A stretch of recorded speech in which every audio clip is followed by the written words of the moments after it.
Assalamualaikum warahmatullahi wabarakatuh. Para habaib, ini ringkasan kurang lebih ada 7 atau 8 lembar. Karena waktu, untuk itu kami akan persingkat mungkin dengan 3 lembar. Tabarukan minal Habib Abdullah bin Muhsin Al-Attas.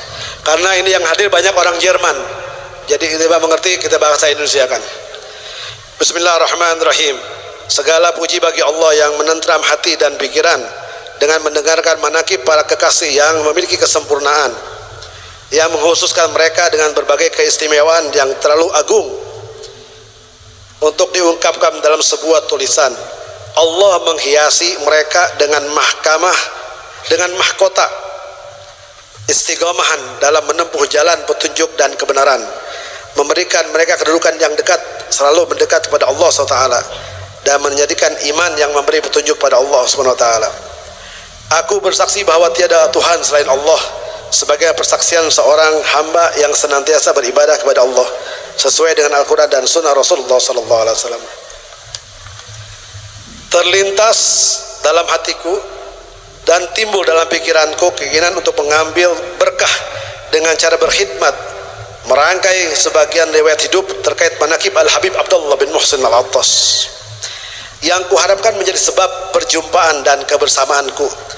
Beliau bagaikan gunung kemuliaan yang kokoh lagi menjulang tinggi, mentari yang sempurna, purnama keindahan yang menghimpun sifat-sifat manusia istimewa, seorang kutub yang berpengaruh, al-imam bagi para tokoh-tokoh yang teguh dan luhur. Beliau seorang yang terpilih dan dari kalangan manusia yang istimewa yang didekatkan dengan Allah Subhanahu wa taala. Keindahan bagi Islam yang umat Islam, imam dan pada masanya tiada banding di zamannya. Al-Habib Abdullah bin Muhsin seorang imam yang telah mengenal Allah dan menunjukkan jalan kepada Al-Habib Abdullah bin Muhsin. Al-Habib Abdullah bin Muhsin menunjukkan jalan kepadanya, yaitu Al-Habib Abdullah bin Muhsin bin Muhammad bin Abdullah bin Muhammad bin Husain bin Al-Imam Sahib Ratib Imam Al-Attas Al-Habib Umar bin Rahman Al-Attas. Kelahiran di masa kecil, Al-Habib Abdullah bin Muhsin Al-Attas dilahirkan di daerah Haurah, sebuah perkampungan di kawasan Al-Kautsar. Kelahiran beliau adalah tanda kemenangan dan pertolongan. Beliau lahir pada hari Selasa 20 Jumadil Ula 1265 Hijriah, bertepatan dengan tahun 1843 Masehi. Beliau tumbuh dalam didikan ayahnya. Inayah sang pencipta senantiasa menyertai dan mengiringi setiap langkahnya. Beliau belajar membaca Al-Quran dengan usaha yang disertai dengan keberhasilan kepada seorang guru yang terkenal, yaitu Al-Muallim Umar bin Faraj bin Sabbah.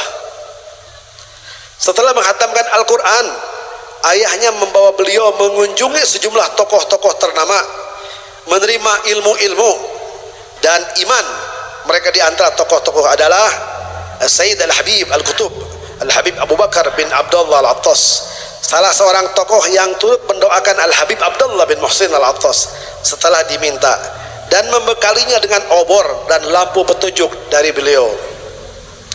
Kemudian Al-Habib Al-Quds Al-Habib Saleh bin Abdullah Al-Attas yang bermukim di Imad. Penulis mendengar Al-Habib Abdullah bin Muhsin Al-Attas menuturkan, Al-Habib Saleh ini pernah mendoakan beliau, membacakan serta mentalkinkan Fatihah untuk Al-Habib Abdullah bin Muhsin. Saat memandang Al-Habib Abdullah bin Muhsin, Al-Arifillah Al-Habib Ahmad bin Muhammad Al-Habsyi berkata, sungguh anak ini akan memiliki keadaan yang agung. Beliau juga mempelajari kitab Risalatul Jamiah karya Al-Habib Ahmad bin Zain Al-Habsyi kepada Al-Habib Abdullah bin Alwi Al-Idrus yang bermukim di daerah Bor. Selain itu, beliau mengunjungi imam para abrar Al-Habib Ahmad bin Abdullah Al-Muhdhar dan berkumpul bersama beliau beberapa kali di Bor. Beliau juga mengunjungi tokoh-tokoh besar lain yang terdapat di sekitar daerah tersebut, seperti tokoh yang menghidupkan sunnah Al-Athar Al-Habib Ahmad bin Abdul Al-Bar, serta syekh yang memiliki kedudukan agung Muhammad bin Abdullah Bausaudan. Beliau tinggal di beberapa waktu untuk menuntut ilmu kepada Bausaudan. Al-Habib Abdullah selalu berpindah-pindah dari daerah ke daerah yang lain menjalin usaha perdagangan sekaligus ta'lim sebagaimana umumnya para pedagang di masa itu, dengan terus menjaga sifat-sifat terbaik dalam setiap gerakannya dan menentuki beliau dalam kedudukan yang tertinggi derajatnya, as-siddiqiyah atau kewaliannya, dalam menampakkan keistimewaan yang Allah anugerahkan khusus kepada Al-Habib Abdullah bin Muhsin.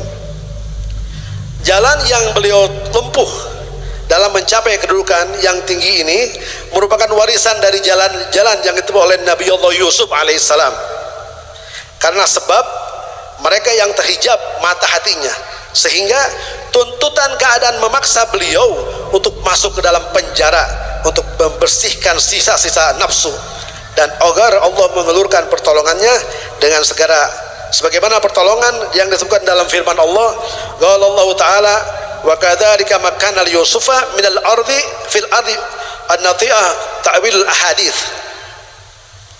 Dan demikian pula lah kami memberikan kedudukan yang baik kepada Yusuf di muka bumi, dan agar kami ajarkan kepadanya takbir mimpi. Akan tetapi mereka terhijab, tidak dapat memahami, sebagaimana disebutkan dalam hal lanjut ayat tersebut, wallahu ghalibun ala amrihi walakin aktsarun nasi la ya'lamun. Dan Allah berkuasa terhadap urusannya, tetapi kebanyakan tiada mengetahuinya. Al-Habib Abdullah mendekam dalam penjara selama beberapa tahun, sampai lisan kehendak Allah berseru kepada beliau, innaka al-yawma ladaina makinin amin. Sesungguhnya kamu hari ini menjadi seorang yang berkedudukan tinggi, lagi dipercaya pada sisi kamu. Beliau pun terbebas dari penjara setelah sebelumnya penjara menjadi sesak karena banyak orang yang ingin mengunjungi beliau, baik dari kalangan muslim maupun non-muslim. Bahkan gubernur pada waktu itu untuk minta dibebaskannya oleh Habib Abdullah bin Muhsin supaya keluar dari penjara. Karena apa? Karena saking banyak yang mengunjungi Habib Abdullah bin Muhsin.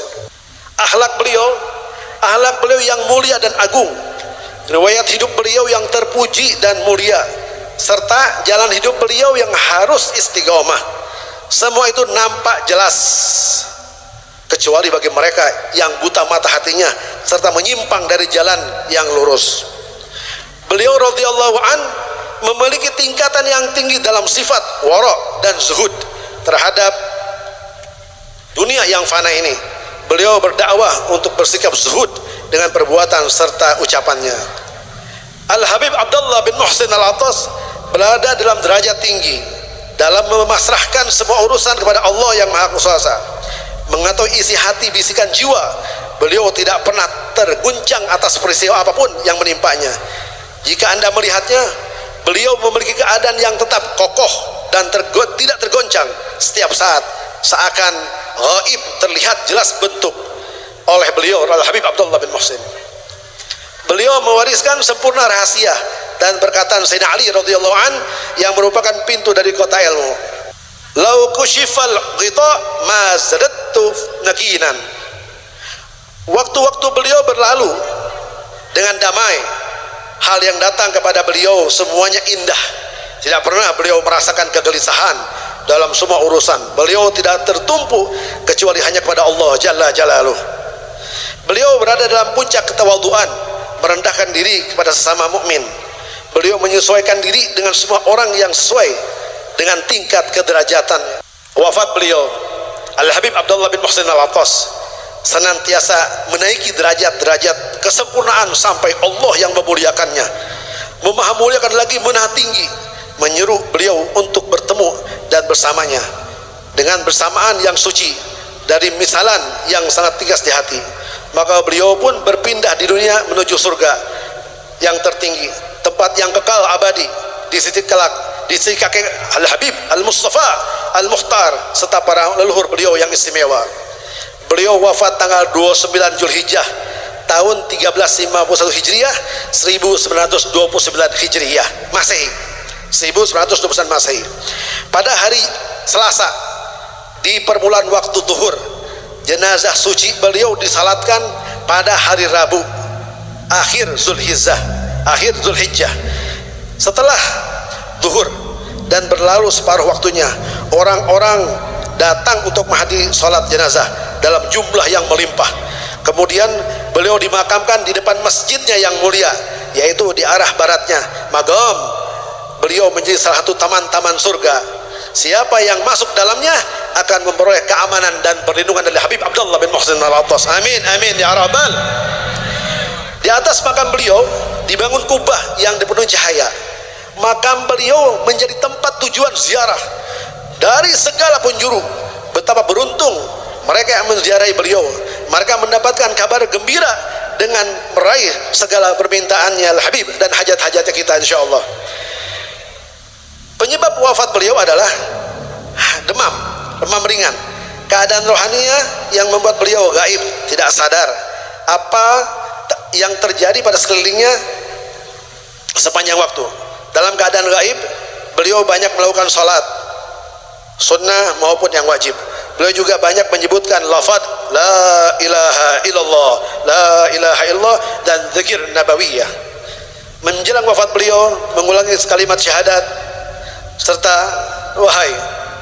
Beliau terus dalam keadaan yang mulia ini sampai ruhnya yang suci naik dalam kedudukan inayah, dalam keadaan inayah dan telaga-telaga yang menyenangkan dalam hadirat yang penuh dengan kebaikan dan kenikmatan.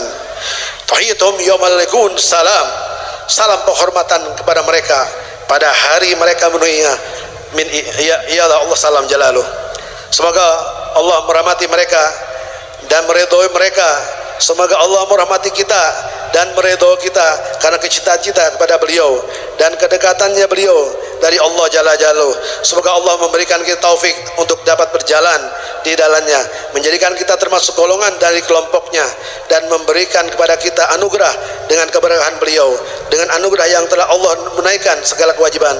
Semoga Allah tidak menghukum kami karena keburukan amal-amal kami dan membaguskan setiap keadaan kami.